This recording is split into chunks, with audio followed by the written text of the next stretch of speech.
ನಾಗರಾಜ್ ಅವ್ರೆ, ಸುನೀತಾ ಅಂತ ಆ ಹೆಣ್ಮಗಳ ಮೇಲೆ ಬಾಟಲ್ ತಗೊಂಡು ತಲೆಗೆ ಹೊಡೆದಿದ್ರಂತೆಲ್ಲ, ಅದನ್ನೆಲ್ಲ FIR ಆಗಿದೆ. ಸೆಕ್ಷನ್ಸ್ ಎಲ್ಲ ಕರೆಕ್ಟ್ ಆಗಿ ಹಾಕಿ ಏನ್ ಹಾಕ್ತೀರಾ ಅದ್ರ ಸೆಕ್ಷನ್? ಅವರು ಕೊಟ್ಟಿರೋ ಪ್ರಕಾರ 354, 324, 323, 504, 506 ಹಾಕಿದೀವಿ ಮೇಡಮ್. ಮತ್ತೆ ಮಾಜರಲ್ ಆಗಿದೆ, ಬಾಟ್ಲ್ ಎಲ್ಲ ಸೀಸ್ ಮಾಡಿದೀವಿ, CCTV ಸೀಸ್ ಮಾಡಿದೀವಿ. ತಲೆಗೆ ಬಾಟಲ್ ತಗೊಂಡು ಹೊಡೆದಾಗ ಅಟೆಂಪ್ಟ್ ಟು ಮರ್ಡರ್ ಆಗುದಿಲ್ವಾ?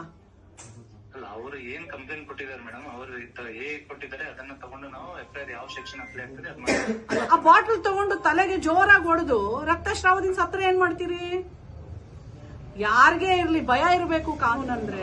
ಹೆಣ್ಮಕ್ಳು ಬಂದ್ರೆ ನೀವು ಹೇಳ್ಬೇಕು ಹೆಂಗ್ ಬರಿಬೇಕು, ಯಾವ ಸೆಕ್ಷನ್ಸ್ ಅಟ್ರಾಕ್ಟ್ ಆಗತ್ತೆ ಅಲ್ವಾ?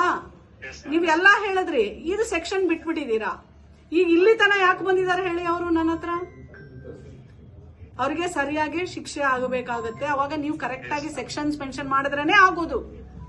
ಹಾಗಾಗಿ ಭರವಸೆಯ ಬೆಳಕನ್ನ ಕೊಡಿ ಹೆಣ್ಮಕ್ಳಿಗೆ. ಅರ್ಥ ಆಯ್ತೇನಪ್ಪ?